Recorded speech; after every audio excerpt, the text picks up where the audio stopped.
Now, as part of your search warrant, initially to go into the, and there were 3 apartments, if my recollection is correct, and please correct me if I make a mistake. There were 3 apartments that you sought and obtained a search warrant for, is that correct? That's correct. And the date that you sought that search warrant was when, sir?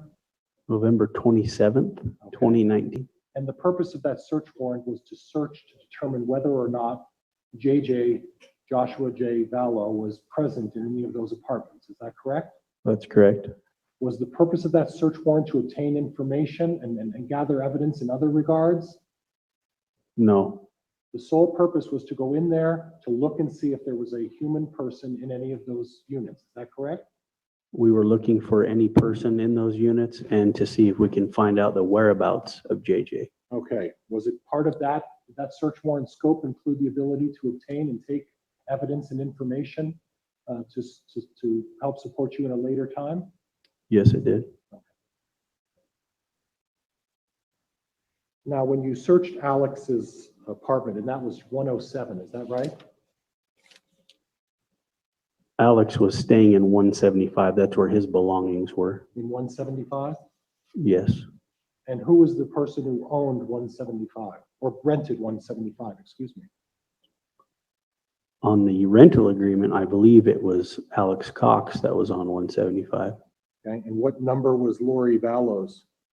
107.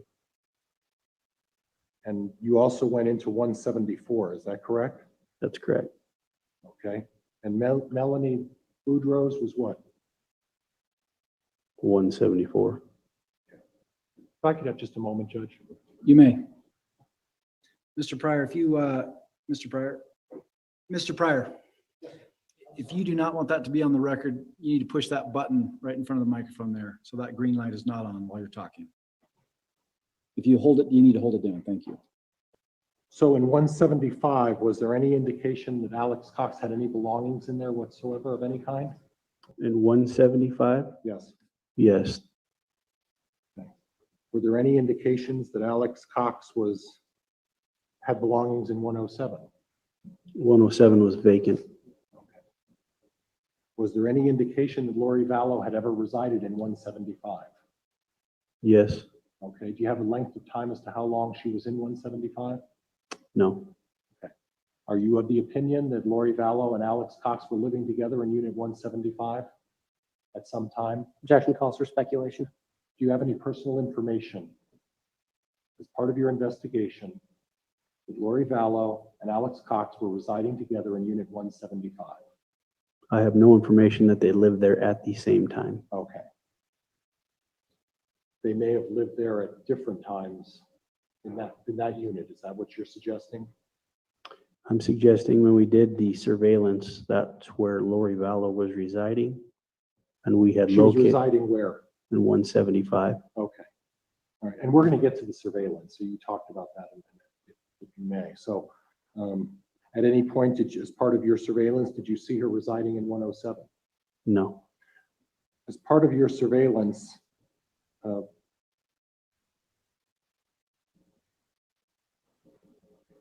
was there a recording of any of the surveillance tapes? No. Did you record anything? No. How many hours would you suggest you did in surveillance of the Vallow apartment 175?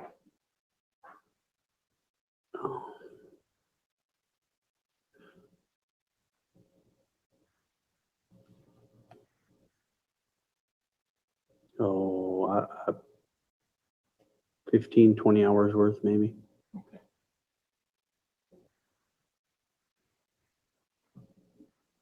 You talked about phone records initially in regards to the November 27th inquiry. Whose phone records specifically were you looking at as part of your initial investigation? Lori Vallow's and Chad Daybell's. Did you inquire as to Alex Cox's phone records? I believe we did. I'm not sure if it was on the 27th or not. Did you inquire as to when Lori Vallow and Alex Cox both moved here together? Approximately what date? Yes. When was that? 1st of September. And you made some reference to the relationship between Lori and Alex. Do you have specific information that would suggest they had a very close relationship? Yes. And what information is that, officer? Information we had obtained through Gilbert, Arizona, through their investigation. And when Lori Vallow chose to move here on the 1st of September, Alex Cox at the same time moved here as well, did he not? He did. Okay. And in fact, they lived together for a portion of the time, did they not? I'm not aware of that. Okay. Is it possible that they did live together? Objection, Your Honor. I fail to see how this is relevant. There's I'll been an move on. objection as to relevance. Judge, I think I'm just going to move on. I think Okay. I can inquire in another manner about this evidence through another witness. Thank you. Thank you. I'd like to turn our attention now to the picture or the demonstrative evidence, and I believe it's exhibit number 10. And if you would be so kind again to get the pointer out and point where Mr. Daybell's vehicle was parked. So the court record is clear. Exhibit number 10 has remained up on an easel for the entire time on cross-examination. And the inquiry is about exhibit 10 that still exists on the easel. Go Now, ahead. how was the car parked in the driveway, officer? It was backed into the driveway facing west. Okay. So the car was backed in. Was it all the way to the garage or was it partially in the driveway? Sir, if you look at, this was taken that morning. Okay. So that's exactly where he was parked that morning when he was sitting in the vehicle. Well, I appreciate you pointing that out to me. What I would like you to do is verbalize how far close to the garage was the car in relation to the garage. 10 feet. So 10 feet from the door of the garage towards the street, is that correct? Rough guess, yes. And Judge, may I have permission to move freely towards that exhibit? There's another pointer, I think, that's over there. Is there not, bailiff? Is there just a... All right. If you're going to move over there, Mr. Pryor, number one, I'm going to require you to wear a mask. And then number two, do you plan on touching the exhibit? No, Judge, in light of the court's concerns, I think what I'll do is I'll try to talk this witness through this as well, rather than, and I see where the court is going, and I agree. If I'm unable to do that, then I may request that the bailiff give me another pointer and we do it that way. I agree with the court. Okay. So in regards to the car being parked, and I will represent to you, officer, that I've been out to that house probably 6 or 7 times. How many times have you been out to the house? 15 or 20. Okay, when is the last time you were out there? The last search warrant I served on the residence. Okay. Now, on that day, can you give me the date and the time, the month and the date of when you were doing the search again? It was in June, correct? Which search are you referring to? The search that excavated and removed the evidence from behind the tree and the pet cemetery. That's correct, June 9th. Okay. And on June 9th, I'm looking at that picture and you say that's a picture taken of that situation. Is that correct? Yes, And I'm looking at the tree and the tree looks like it has foliage on it, correct? correct. Now, when I'm in the driveway and I'm standing, and quite honestly, I'll represent to you that I did the same thing you did. And the view to the tree back there where they found one of the remains is not particularly visible. So your testimony is that it is. Objection that he's just testifying now. The court is going to completely disregard any testimony or any information that's being provided by the attorney, Mr. Wood. If you're laying a little bit of foundation here for a question, Mr. Pryor, you may do so, Okay. but let the record reflect your testimony is obviously not All right. evidence. So is it still your testimony that there's a visible line of sight between where the automobile was parked and that tree back in the corner where there were remains excavated? I never gave the testimony there was a clear line of sight. I simply said that he was looking towards the pond area. Oh, okay. So he wasn't necessarily, he looked over there. Did he look anywhere else at that point? I saw him looking towards the pond area. Okay. But the question was, did he look anywhere else? I'm sure he did look. Oh, Other okay. So he was places. looking around. that correct? No, sir, that's not correct. He made motions to look in different directions, is that correct? He wasn't looking as intently anywhere else as he was towards the pond area. And you can agree with me that it's somewhat alarming if someone shows up at your property and decides to bring a number of people to start digging up your property. Would that cause anyone concern? Yes, Okay. Now, I'd like to go to the, back to the tree behind what's called the pond area. When we're talking about the excavation of the pond area, how deep down was it that the remains were found in the pond area back there? I'd guess 6-8 inches Shallow. shallow. And then in regards to the pet cemetery, how far down into the ground in the pet cemetery? I couldn't testify to that. I wasn't there when they Okay. began the initial digging. Fair enough. And based on the 25, I'm sorry, I misstated that, didn't I? 15 trips that you took out there? Is that what you said? Yes, sir. 15 to 20? On the Yes. 15 to 20 trips out there, do you have a recollection of how big that pet cemetery is? Not every trip that I made out there was to the backyard. Okay. Do you have a recollection or an estimate, having been out, you've been next to the pet cemetery, correct? That's correct. And you viewed it, is that correct? That's correct. And you're trained as a police officer to recall facts and obtain evidence, is that correct? That's correct. So when you're looking at a site where they're exhuming evidence, it would seem fair to assume that you would have an idea about how large of an area this pet cemetery was. So can you tell me how large the pet cemetery is? I didn't worry about measuring that. That's what the FBI recovery team was for. Now, you saw a marker on the pet cemetery that marked the pet cemetery of a dog, is that correct? A dog was dug up there, yes. But you saw a post and like a monument or a picture of a dog. That's correct. Right? And that was basically almost like a headstone, is that correct? I couldn't tell you what the statue was Okay. for. But still, you don't know what the statue was? No, what it was for. Oh, what it was for. What was it a statue of? I believe it was a dog. Okay. So there's no doubt that this was a pet cemetery, is that correct? That's correct. And there's no doubt that this was a well-defined fire pit that was back there, correct? Correct. This wasn't a fire pit that was created out of the blue. It was a fire pit that was well established for a significant amount of time. Would you agree with that? Objection calls for speculation. There's a question. If there's speculation in the answer, I'll direct the witness to not answer. But if the witness knows the answer to that question. Judge, may I redefine my inquiry a little bit to You help in may. that regard? You may. Thank you, Your Honor. When you're referring to a fire pit back there, was there an actual circular area where there was a fire pit? That's correct. Was there also an area where there was numerous places where they were burning various items? Is that correct? I did not see that. Okay. Now, you talked a little bit about your experience in identifying human remains and that it offers a unique smell when you see human remains.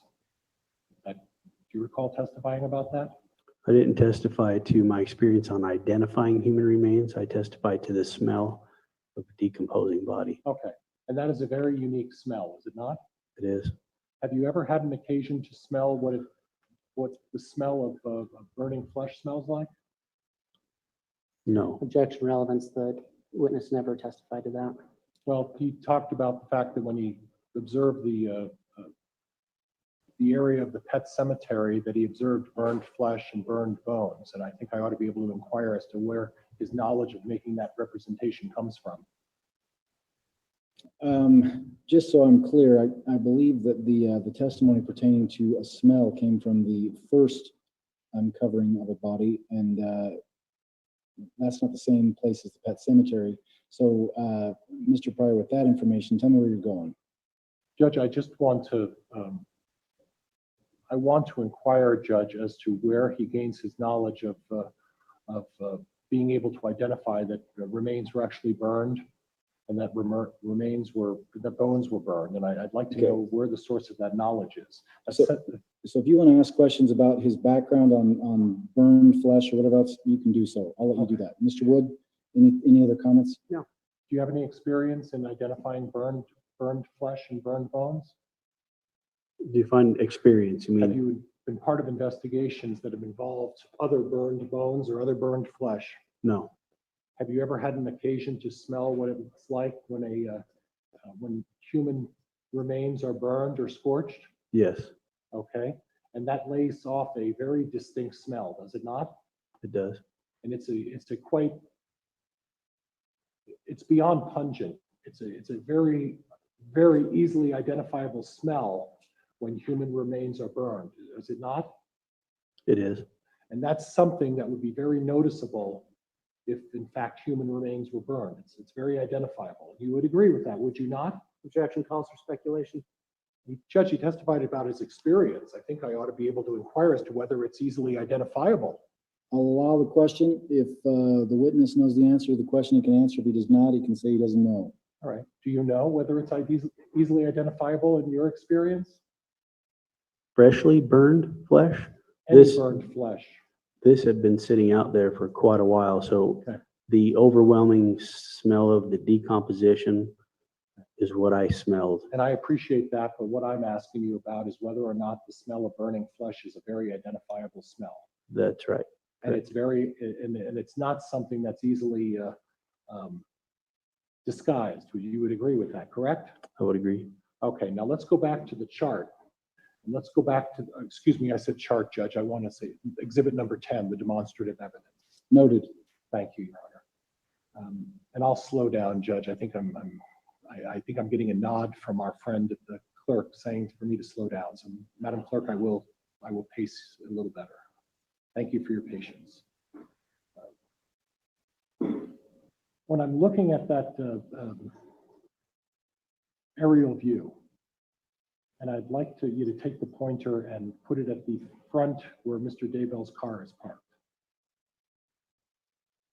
Okay, directly across the street, are there any residences?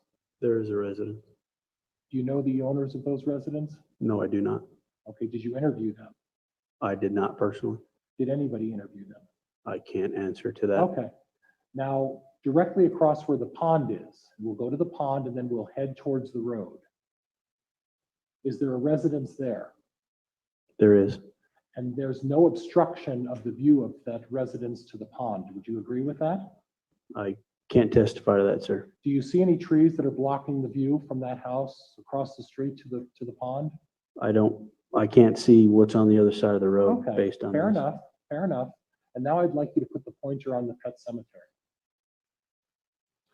And from the pet cemetery, go to 1900. No, I'm sorry, go to the other street, not 1900, that street. And I'm trying to recall, and I'm sorry, my memory is the same thing. I'm trying to remember the name of the street. The name of the street is what? 200 north. 200 North, that's right. And across from the pet cemetery, directly across from the pet cemetery on the other side of the street is another residence, is there not? There is. And then if you take the house and you go on the corner of the house that's sticking out, and almost kitty corner 200 and 1900, could you put the marker on that as well? 200 and 1900? Yeah, just in the right there. Now, if you go on the opposite side of the street, there's a residence there as well, is there not? Over here? Yes. Yes. And then a kitty corner from the Daybell house, there's a white residence across the street as well, is there not?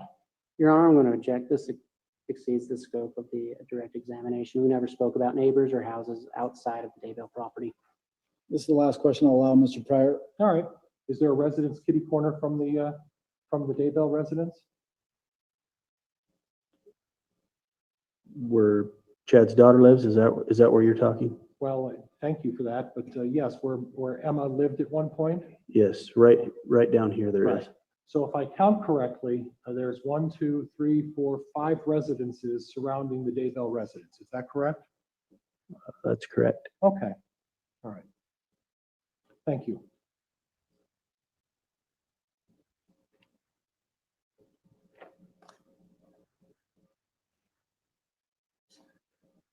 Specifically, who was present at the excavation at the pond? Do you have a recollection of who exactly was there? No, I do not. Do you have a recollection of who exactly was at the pet cemetery? Not everybody. No, I do not. Do you have a broad estimate of how many people were there? 50, 30, 50, somewhere in there. 35 to 50 people? That's And accurate. those were a combination of the Rexburg Police Department? Rexburg Police, FBI, and Fremont County. How many FBI agents do you recollect being there? I can't recall. I can't answer that. Did you have an occasion to interview David Warwick? We did. Was that a recorded conversation? That was the same time Melanie Gibb was interviewed. So the question was, again, was that a recorded I conversation? believe it was by Lieutenant Ball. And you interviewed Ian Pawlowski, Yes, and you interviewed Melanie Bordeaux, is that right? that's correct. And now she's going by Pawlowski, is that correct? They're married, I guess, right? Yes, And again, were those interviews recorded? they were. And Judge, if I could have just a moment to review my notes, may I? You may. Thank you, Your Honor. If you're going to speak to your client, please push that button. Judge, I think that's all I have at this point. Thank you, Your Honor. Mr. Wood, it is approximately 5 minutes to noon. Would you like to do redirect right now, or do you want to take a break right now and do redirect after lunch? Your Honor, if we do any redirect, we'll wait till after lunch. We're going to take a recess right now, then we'll reconvene at 1 p.m. And at that point, we will start redirect with Mr. Wood and the witness, Detective Hermosillo. We'll be back here in an hour. Thank you, Your Honor. All right. Thank you. Please be seated. We're going to be back on the record here in Fremont County, Idaho. It's the 3rd of August, 2020. It's just after 1 o'clock. CR 2220-755, State versus Daybell, excuse me. We will continue forward. We're in the middle of the witness, Detective Hermosillo. The cross-examination of detective had just completed. We're to the redirect. We'll have Detective Hermosillo come back to the witness stand. He's still under oath. Your Honor, the state has no further questions for Detective Hermosillo. Detective Hermosillo, you don't need to come back up here then. Next witness, Mr. Wood. The state calls Ron Ball. Detective Ball, if you'll stand here in front of the plexiglass at the witness stand and raise your right arm, face the clerk. You solemnly swear affirm the testimony you're about to give in this class now pending shall be the truth, the whole truth, and nothing but the truth. Yes. Detective Ball, we'll have you sit right here at the witness stand. Once you've been seated, you can remove your mask. Detective Ball, if you'll pull that microphone up and aim it up towards your chin. This one? Yep. Pull it down just a little bit. There you go. Mr. Woods, you may inquire when you're ready. Thank you. Will you please state your name and spell it for the record? My name is Ron Ball, B-A-L-L. Where are you currently employed? I'm currently employed at the Rexburg Police Department. How long have you been employed there? I've been employed there for a little over 28 years. What is your current title? My current title is I'm the Lieutenant over Investigations. Okay. Have you completed the post academy? I have. I hold a basic, intermediate, advanced, and a management certificate. Also, I am a graduate from the FBI National Academy 2015. Detective, through your work at the Rexburg Police Department, were you involved in the investigation of the disappearance of J.J. Vallow and Tylee Ryan? Yes,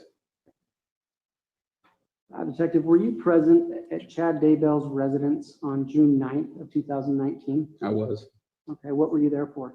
We were there to conduct a search warrant at that residence. Okay. Are you aware what, if anything, was discovered on his property? I am. What was it? The remains of 2 bodies. Okay.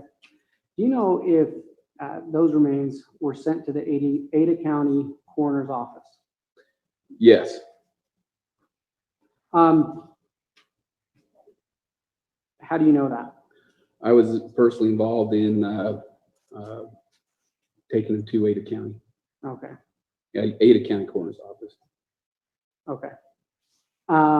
What day did you take those to the coroner's office? We took the remains to the coroner's office on June 10th Of what year? of this year. Okay, so 2020? Yep. Did you continue to work on this case on June 12th of Correct. 2020? What did you do that day?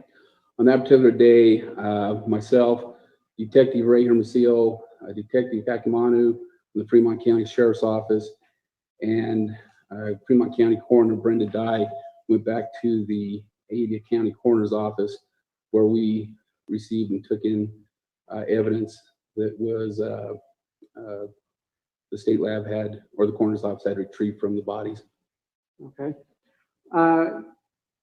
Were you involved in actually loading said evidence into the coroner's truck that day? Yes, Were you able to personally observe the evidence and or the packaging it was in? yes. Do you know who was in the coroner's truck? The driver of the vehicle, of the coroner's truck, was Detective Kakimanu with Fremont County Sheriff's Office, and then Fremont County Coroner Brenda Dye was a passenger in the vehicle. Okay. And where were you during the transportation of the evidence? Myself and Detective Hermosillo were in another vehicle, traveling with them. And did you ever lose sight of the coroner's truck? No, Did the coroner's truck ever stop prior to arriving at the state lab? it may have stopped at some traffic lights, but that would have been the only stops. Once you arrived at the state lab, what did you do? Once we arrived at the state lab, we met with somebody outside, a representative from the state lab. We then took the property out of the back of the vehicle and then walked it inside the Idaho State Forensic Laboratory. Okay. So were you personally involved in moving the property from the coroner's truck to the state lab? Yes, Were you able then to view the evidence and or the packaging it was in? I did. Was it in the same condition it was in when you loaded it into the coroner's truck from the Ada County Coroner's Office? Yes. Do you know generally the evidence you were involved in transporting? It was quite a bit of biological evidence. There was some garbage bags. There was some duct tape. Quite a bit of it was biological samplings. And when you say biological evidence, what do you mean by that? Swabs. There were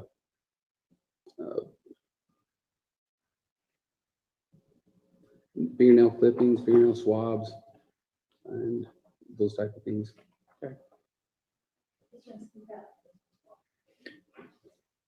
Excuse me? Okay. Once the evidence was taken into the state lab, what, if anything, did you do? Once the evidence was placed in the state lab, or taken inside the state lab, I then went to a location with one of the property management people there.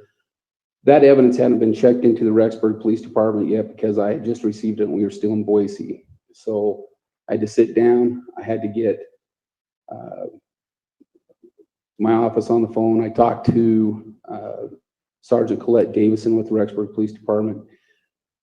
I went piece by piece of it and described to her what that piece was. And she then entered it into the computer system back home, or back in Rexburg, and it was assigned a number. And then once I had that number, I then gave that to the representative from the Idaho Forensic Laboratory, and they then took custody of it. Okay. Your Honor, I'd ask that the witness be handed State's Exhibit 11. You've marked that, Mr. Wood? I have. Judge, could we approach for a minute? You may. We're going to go back in chambers, though. I think because the plexiglass, it requires the attorneys to speak so loudly that it's really hard to keep it silent. So we can go back in chambers, which is fine. All right. We'll be back on the record in State versus Daybell. The court took a brief recess to have a sidebar with counsel for the state and the defense. The issue has been resolved, it's my understanding. Mr. Wood, you may continue. Thank you, Your Honor. I'd ask that Exhibit 11 be handed to the witness. Exhibit 11 will be handed to the witness. Mr. Pryor, you've had a chance to review that now. Is that correct? Yes, Your Honor, thank you. Any objection to the admission of Exhibit 11? Did you move for admission? He did not. I have not moved yet. All right. I I'll think let I have to that, establish a couple things, Your Honor. that's fine. Detective, do you have State's Exhibit 11 in your hand? Yes, Have you seen that document before? I have. And are you familiar with that document? I am. Can you look on page 2 and tell me if that document is signed under penalty of perjury? It is. And who does that document, what organization does that document purport to be from? This document is from the Idaho State Police Forensic Services. Your Honor, I'd move to admit State's Exhibit 11 into evidence for purposes of identity. For purposes of identity, Judge, there's no objection. It will be admitted for purposes of identity.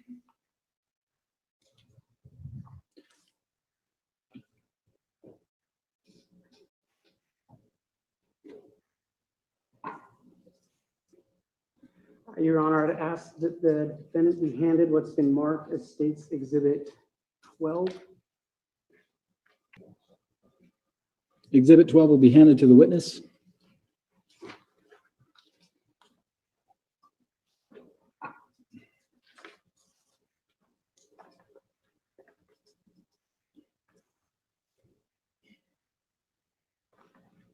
Thank you. Detective, do you have Exhibit 5 in front of you? Or I apologize, Exhibit 12 in front of you? I do. Do you recognize that document? Yes, Have you had a chance to review it? yes. What organization does that document purport This to be from? This is from the Idaho State Police Forensic Services. Can you look on page 2 of that document and tell me if it is signed under penalty of perjury? It is. Your Honor, the state would move for State's Exhibit 12 to be entered into evidence pursuant to Rule 5.1 for Mr. Pryor, purposes of identity. For identification purposes, Judge, there's no objection. for identification purposes, it will be admitted. Exhibit 12. Your Honor, the state would ask that State's Exhibit 13 be shown to the defense and then handed to the witness. Exhibit 13 will be handed to the defense counsel. Exhibit 12 is being handed to the witness. Excuse me, Exhibit 13.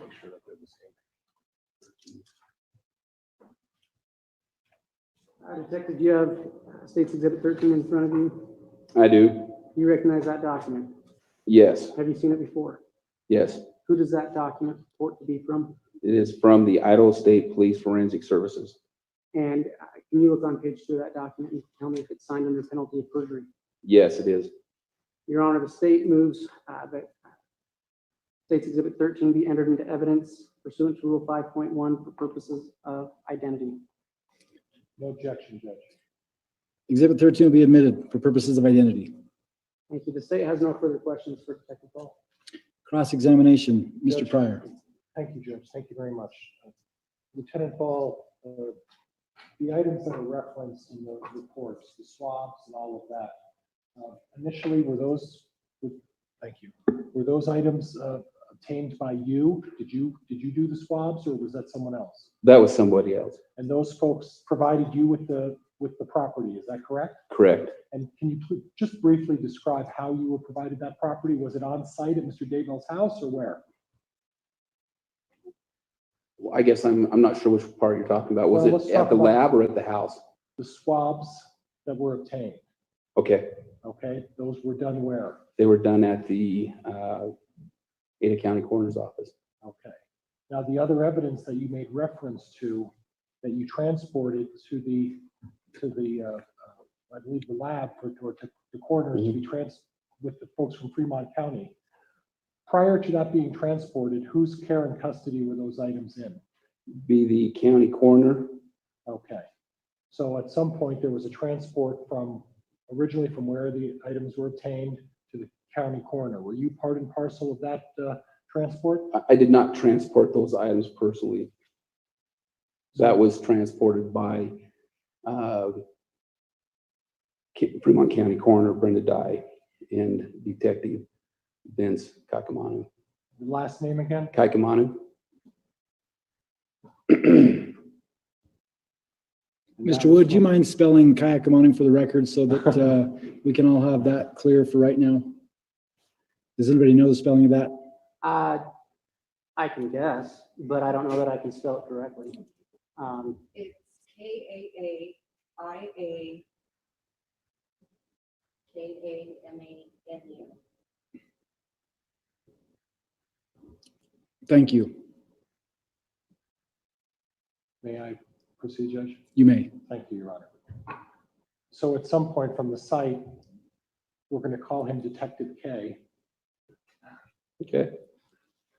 and the coroner obtained the items from the site and took them to the coroner's office. And at some point, you went from the coroner's office to the, Correct. okay.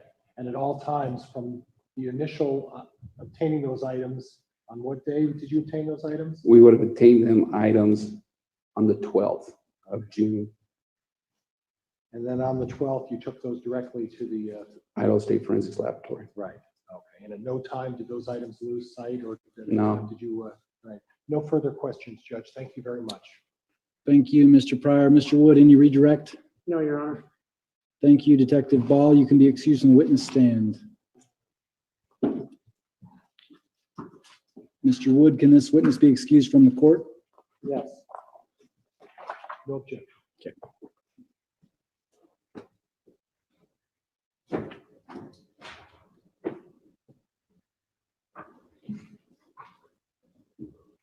Court's going to take just a moment for cleaning of the witness stand. Thank you. Mr. Wood, you may call your next witness. State calls David Stubbs.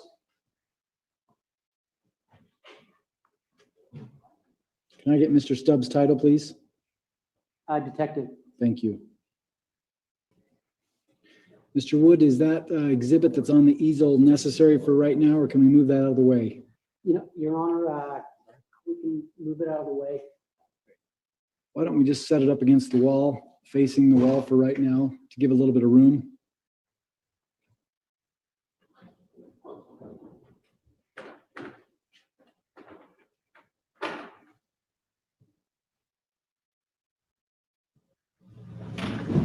Detective Stubbs, if you'll stand here in front of the plexiglass, raise your right arm and face the clerk. Do you solemnly swear that the testimony you're about to give in this cause now pending shall be the truth, the whole truth, and nothing but the truth, so help you God? I do. Detective Stubbs, you can have a seat right here at the witness stand. Once you enter this cubicle, we'll allow you to remove your mask.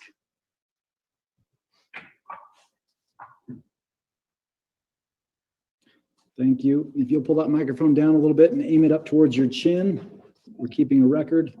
Mr. Wood, you may inquire when you're ready. Thank you. Detective, can you state your name and spell it for the record? David Stubbs, last name Stubbs. Thank you. What is your occupation? I am a police detective sergeant with the detective division for the Rexburg Police Department. How many years have you been a detective? Detective since the year 2000. And how long have you been a police officer? Or how long have you worked for the Rexburg Police? Approximately 25 years. I know you post certified. Correct. All right. Do you hold any certificates of training in electronic forensics? I do. I'm certified as a operator and analyst in the Celebrite systems. Also, I have certificates in access data systems. I do have training in multiple other data systems as well. Are you a part of the Idaho Crimes Against Children unit? I am part of the State of Idaho Internet Crimes Against Children Task Force, yes. Thank you. How did you become involved in the investigation regarding the search for J.J. Vallow and Tylee Ryan? I first became involved with Detective Hermosillo in reference to locating a vehicle that was in interest to Arizona Police. Later, I became involved after a complaint was put in for a welfare check on juvenile JJ Vallow. Okay. Have you ever met the defendant, Chad Daybell? I have. Okay. Where did you meet him? I met him when we issued the search warrant for his property in his kitchen. Okay. Have you ever met the defendant, Lori Vallow? I have. Judge, could I have some foundation on the date, time, and place? They gave us the place, but the date and time would be helpful. I'll lay that foundation. What date, you referenced the meeting defendant Daybell. What date did you meet him? I don't recall the exact date. It was the date of the search warrant service. Which search warrant are you referring to? The search warrant where we searched the property, the Daybell property. Right. Does June 9 sound like it might be that June day 9th would be correct. of 2020? And what time of the day did you meet him?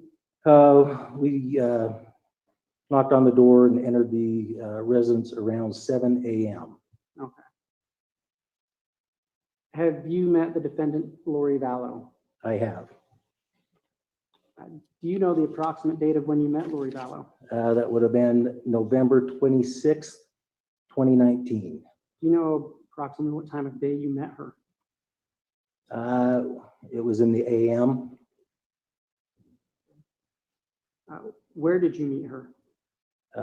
565 Pioneer Road, apartment number 175. Was anyone else with you when you met her? Yes, I was accompanied by Lieutenant Ron Ball and later was joined by Sergeant Kellen Wetton. Okay. And what was the purpose of you meeting her that day? We were trying to perform a welfare check of the welfare of JJ Vallow. Okay. Were you wearing a body camera that day? I was. Okay. And did your body camera record your meeting with Lori Vallow? Yes, it did. How many times did you speak with Lori Vallow that day? 2 different occasions that morning. And generally speaking, what did you ask her? Our focus was to inquire on the welfare or the location of JJ Vallow and make sure he was okay.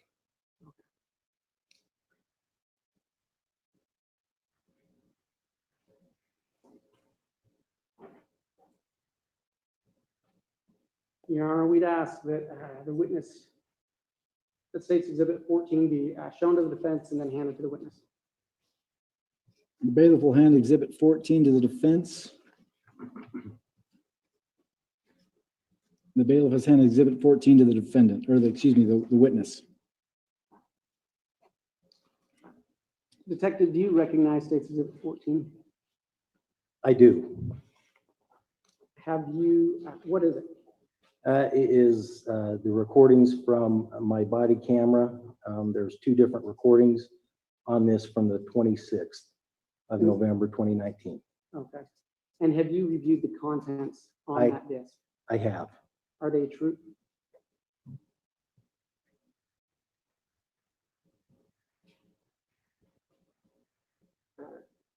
Are the contents of that disc a true and accurate representation of what you saw that day? They are. And is it a true and accurate representation of, to the best of your knowledge, of what your body cam recorded? Yes. Your Honor, the state would ask that State's Exhibit 14 be entered into evidence. Mr. Pryor, If I may inquire in aid of objection, you may. can you give me an idea, officer, as to when you reviewed that for its accuracy on a date and time? Can you speak a little louder? Oh, I'm sorry. Will you Can pull that tell me microphone What date clo- and time did you review that to ensure that there was an accurate copy of what transpired on your interview with Ms. Vallow? The last time I reviewed this was this morning. Okay, all right. No further questions, Judge. Thank you. All right. Any objection to the admission of Exhibit 14, Mr. No Pryor? objection, Judge. Thank you. Exhibit 14 will be admitted. Your Honor, we'd ask that this be placed into the DVD player. You wish to publish it right now? Yes, we wish that the state moves to publish it, Your Honor. We'll have the bailiff or whoever's in charge of IT put that into the player.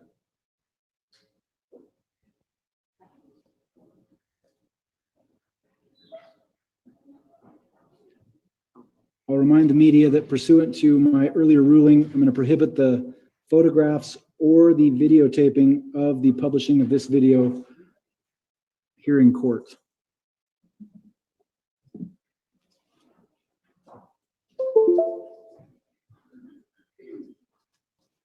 The court will be at ease for a moment while this is loading. Mr. Wood, take all the time you need. Thank you. As soon as it pops up, we'll. Your Honor, may I approach? You may. Please don your mask. Mr. Wood, do you need a brief recess so you can troubleshoot the technology here? We may need to. We came in to test this the other day and it worked just fine. So we might need just a second, Your Honor. We'll be in recess for a moment. Judge, can Mr. Daybell, may Mr. Daybell and I be excused to go in the hall to discuss some matters? That's fine. Thank you, Your Honor.